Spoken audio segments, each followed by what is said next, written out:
What's up, everybody? Welcome to the channel. I'm the Kawasaki Crusader, and today we are actually going to be doing some maintenance and putting on a couple upgrade parts on the 2010 ZX10. You're just gonna have to excuse the mess. I got a cluttery mess in here and I don't have time to care. So basically, the issue is that cylinder number 4 is not firing. So I assume it's either a coil pack, a spark plug, or a bad connection. And my assumption is coil pack or bad connection, leaning more towards coil pack.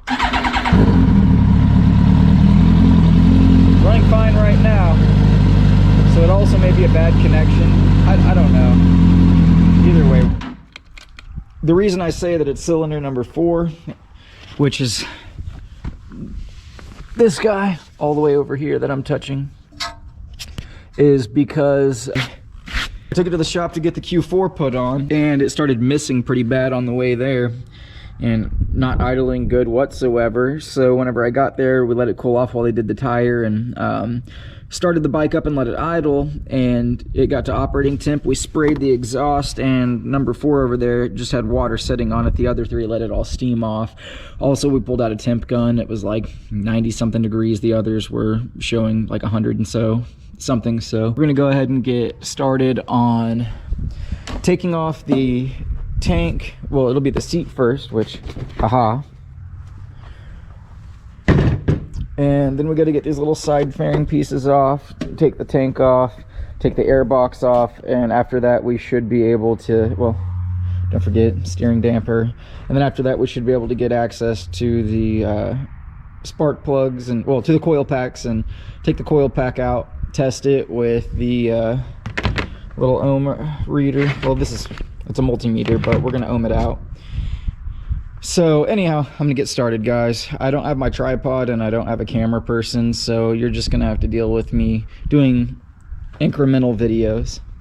But as well as the coil packs, I also have a zero gravity double bubble windscreen that I've been dying to put on, and a Brock's front strap kit that I've just, oh man, I want it on there so bad. So I'm gonna get started on this as well, but we're gonna start with making it run right. All right, guys, so far what I've done is I used the 4mm to remove the screws that were in these holes on the little triangular fairing pieces here. And you got to be careful, oops, you got to be careful not to lose your hardware. You got to be careful because there's a really strong piece of Velcro on the inside of these, and there's a very weak plastic point right here, and you definitely don't want to snap that off like I did over on this side. That'll just really make you sad. So be careful with your plastics, guys. They are fragile. Anyhow, I used a 4 for that, 5mm for the screws that hold the steering dampener mount into the top of the tank and also mount the tank to the frame. And then a 10mm socket, but I used a 10mm ratcheting wrench to take out the bolt for the gas tank. So do that and your gas tank is essentially freed, but you'll still have to undo your oh god, there's a full tank of gas. You'll still have to undo your fuel lines and stuff like that, unless you've got just a way to leave that connected and put your tank somewhere. But I'm not doing that. I'm gonna take the fuel lines off so I can have enough room to work. All right, so we've got the gas tank off now, and with this you just want to use a flathead screwdriver to put up underneath the little prong on the female end over there on the bike, and it pulls right out. This right here has, here's a little tab I was talking about. This little red guy right here, you have like usually snapped up over the top of this. You have to pop the sides off, pull it down, and then this pulls right off. Now I'm going to work on taking off the air box, and the way that we do that, we're going to start with these 2 bolts here, this screw here, these on the sides. I'll show you. Okay, so this is a 10mm, this is a 10mm. Take those out, move the little piece of metal out of the way. This is what it looks like. Just move that out of the way. set your bolt somewhere safely. I leave this one in here to remind me to put my ground back. You probably don't have this unless you've just done the same mods I have. Anyhow, after that, you've got Phillips screws all the way around. Undo all of them. There's one in the middle. Don't strip it. Don't strip them putting it back in either. Just tighten them down. It's good. Anyhow, we're not going to unhook all of this. We just need this out of the way.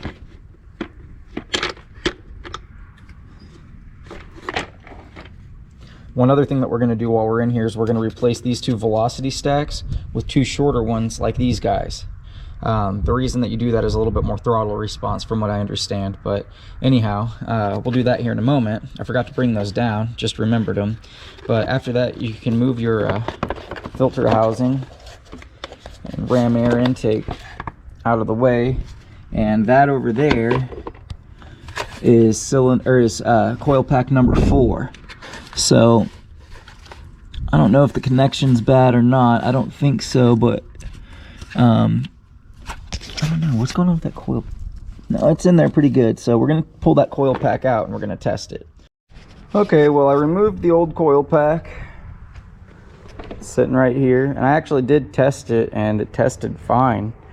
I'm gonna hope that it was just a loose connection, so I unhooked them, cleaned them out, and put them back on, and with a replacement coil pack. Hopefully this resolves that issue. Now these guys have got to go. You see that we've got these shorter ones here. Well, I went ahead and I got a couple more. A little dirty from sitting in my pocket, maybe a little scratched up, but it'll be okay. Anyhow, we're gonna replace those tall boys with this. That's simply gonna be a little 4mm Allen wrench to take off these little screws, and then we're going to just put the old one or the new ones back where these go.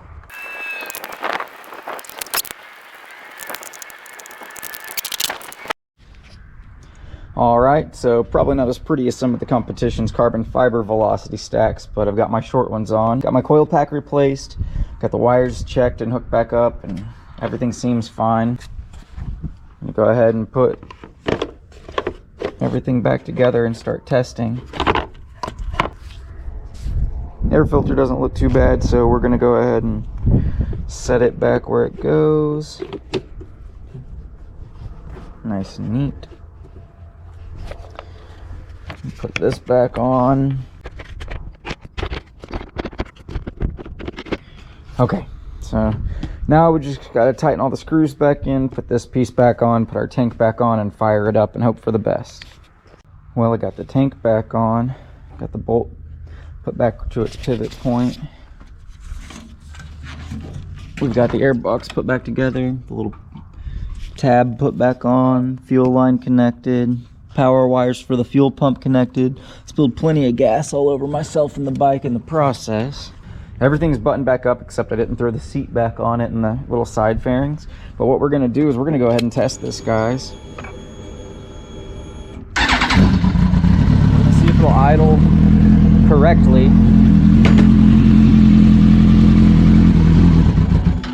Woo! That's not a great thing.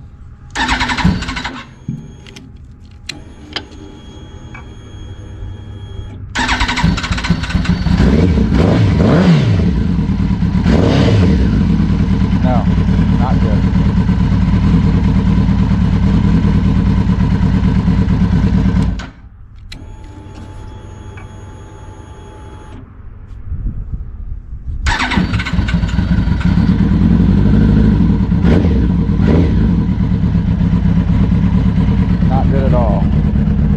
So it wasn't the coil pack.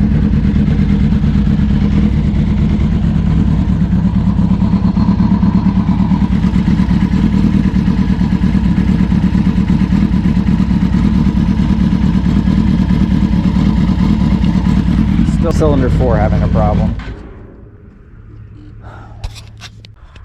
Alright guys, checked all my connections, they're good. Changed out the coil pack, tested the old coil pack, the new one and the old one are fine. That means it's got to be a wiring problem or a computer problem, but I don't want to replace my wiring harness. I don't think there's a short in the wire running from the wiring harness to coil pack 4, but I'm not sure. So anyhow, I checked all the connections, cleaned all the connections, and put it back together. We're gonna try again and see what happens.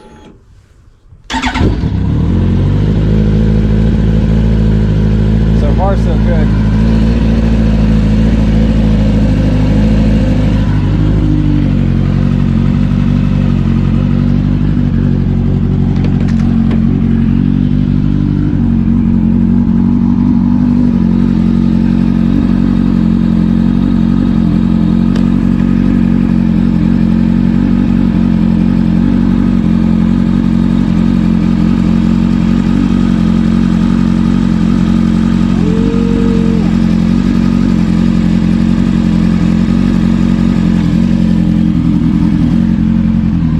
It'll keep that up. Well, it's an operating temp.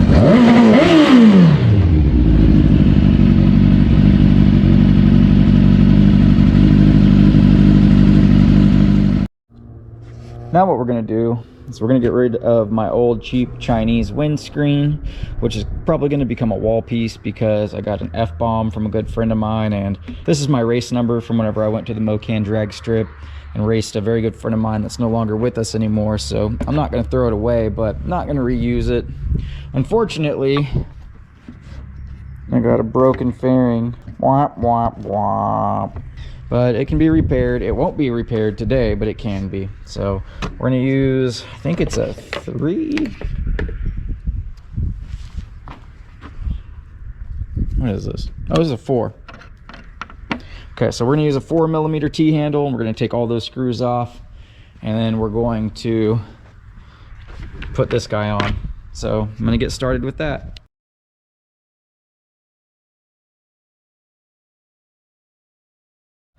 Well, we got the new zero gravity on. It looks pretty good, minus the cracked fairing. You know, it's a big bummer, but I definitely like the look. We'll see how it feels whenever I'm riding, but I think it's going to be awesome. Way better than the old F-bomb windscreen. It's kind of yellowed and stuff. Just not a good product. Cheap Chinese junk. So now we're going to go ahead and put these brackets. These brackets actually, they use your hardware on your brake calipers, and you mount these onto them, and then you can put your strap in. So we're going to go ahead and mount these. Pretty pumped about these, actually. Alright, so these caliper bolts are pretty long, but they're a 12mm bolt, so use a 12mm ratchet or good wrench. Get that out of there. So one thing I didn't notice at first was it comes with these little washers in the package for your caliper bolts. Make sure to put those on. Alright, well, we've got the Brock's brackets onto our calipers. Now we've got to put the strap on. And the strap, we'll use these little brackets here, I assume. Oh wait, no. I think this, where does this go? Huh. We'll figure it out. Anyhow, got to put that on. Well, it looks like this little piece is kind of optional. I don't know. It says if supplied, you're supposed to use it, but I think I'm good with it as it is. So basically, we got this on, tighten that down. Ran the strap up over my frame. You can see the strap running right there over my frame. This is just the slack, so you can tell I ran it underneath my brake lines and my clutch cables. And then it actually said to cut this off and put that other clamp here and put it on. I don't know, I didn't like the idea of cutting that off, so I'm going to try it like this first, and if it doesn't work, then I will cut that off, put this other thing on, and I mean, it's just a bracket. It basically just replaces this with a short piece of metal. I don't know the point, so I'm going to leave it. With that being said, I'm done working on the bike. Let's start it up again and see if it has any issues with its idling. I guess I actually still need to put those little side fairings back on, but that's it. Obviously that does not affect the way that it runs.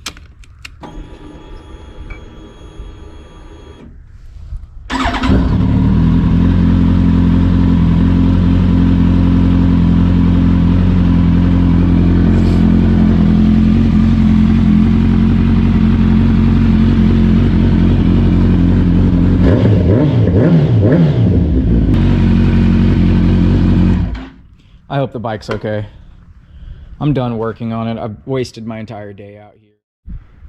All right, everybody, what's up? It's actually the next day. So after finishing putting the bike back together, I ended up starting it up and still having the FI light flash in it, only running on 3 of the 4 cylinders. See, right? I don't know how long it's gonna last, but right now it seems okay. It won't stay okay, I promise.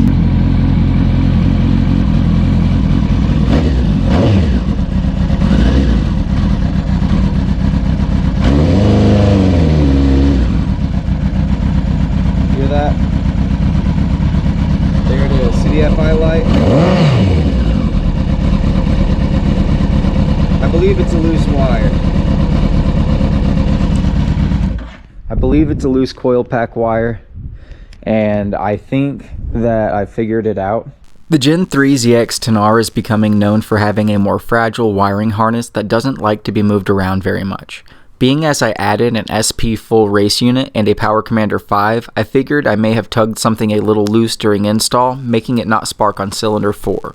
So I pulled up the owner's manual for my bike, and I found the ground wire for coil pack number 4 is marked with BK/O, which stands for black and orange.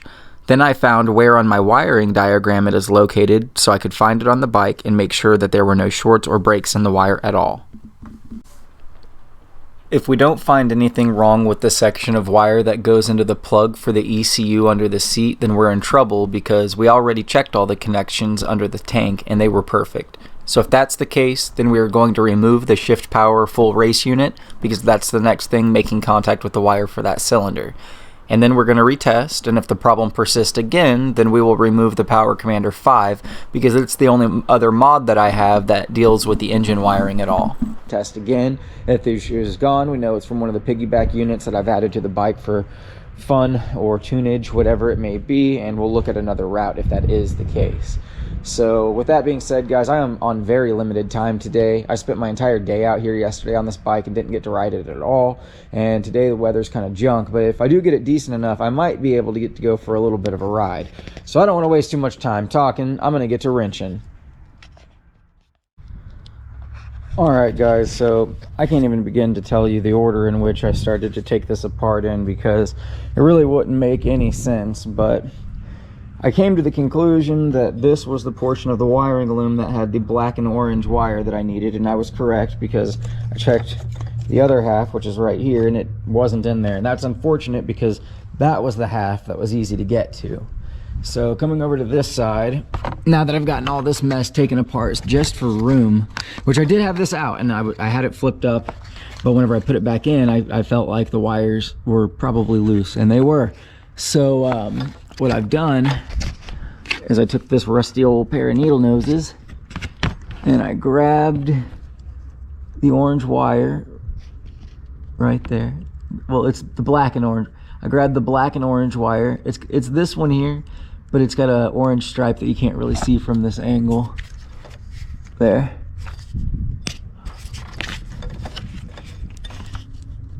You see the orange stripe on the black wire there? It's the one closest to us on this side, but it was sticking out almost about a centimeter further more of wire, maybe half a centimeter. Either way, I've plugged it back in a bit further, and whenever I had the loom sticking up out of the bike, I had everything plugged into it and pushed that wire in and started the bike up, and it was great.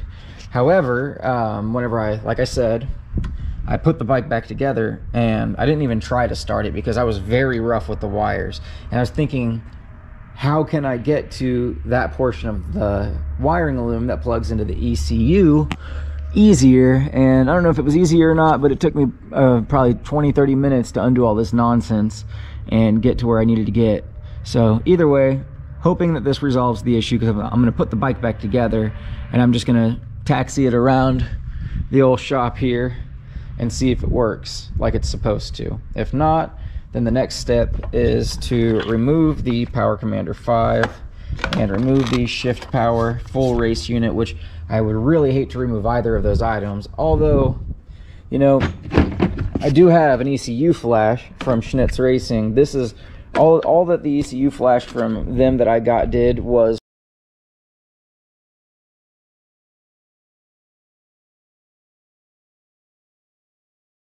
even though I have that, I don't have a tune through them. I actually tuned it for the M4 full exhaust version of this because I actually did gut my header. It's not true full exhaust, but it's close enough. It's all hollow till it gets to the muffler. There's no mid pipe or anything.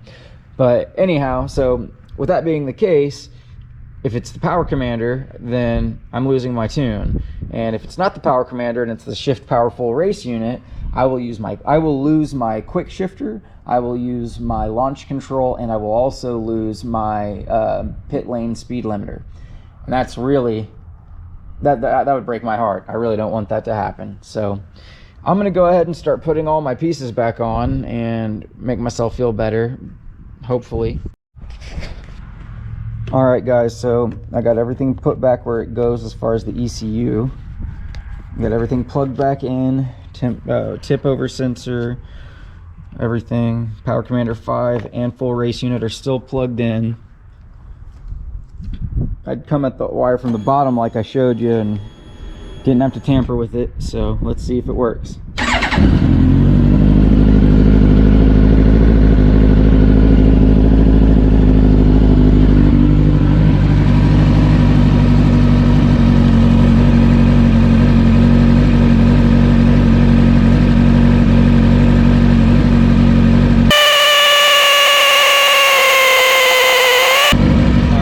Operating temp.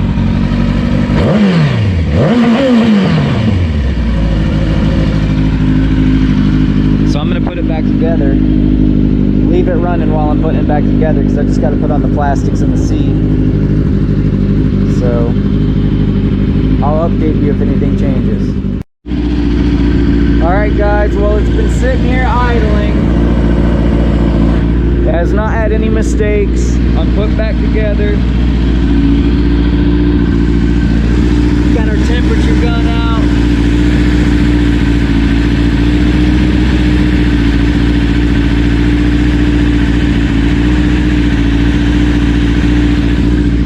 We're hot on all 4 cylinders, buddy. Cylinder 1's a little cold, but I think that's natural. So I'm gonna take it for a couple little strolls around the old shop and we'll see what happens. Well guys, I believe that really was the problem. I really hope that did truly resolve the problems I've been having, because this has been just a terrible ongoing issue that I don't want to deal with anymore. I appreciate you tuning in. I'll get on this bike as soon as it's warm enough, and I will do a moto vlog and tell you about the next big upcoming modifications for this project. Yes, my main bike has now become a project. I don't know if that's a good thing or a bad thing, but